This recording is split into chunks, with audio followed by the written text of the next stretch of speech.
நமக்கான நாள், நம்மை கொண்டாடும் நாள். இன்று குழந்தைகள் தினம். இதன் வரலாறு தெரியுமா?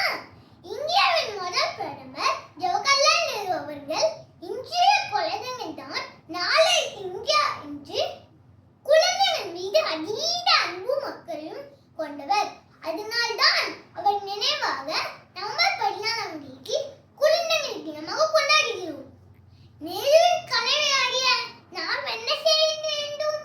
கற்க கசடர கற்பவை கற்ற பெண் நிற்க அதற்கு தக என்ற வள்ளுவரின் வாக்கிற்கு ஏற்ப நாம் நன்றாக படிக்க வேண்டும்.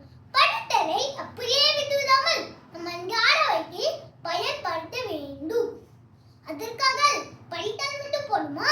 ஓடி விளையாடு பாப்பா, நீ ஓந்தற்கு ஆகாடு பாப்பா என்ற நம் பாரதியார் பாட்டுக்கு இணைந்த நம் பெற்றோர் மற்றும் ஆசிரியர்கள் சொல்லி கேட்டு நவீன கல்விகளுக்கு அடிமையாகாமல் நம் நண்பர்களுடன் நன்றாக சேர்ந்து விளையாட வேண்டும். இறுதியாக என் அன்னைய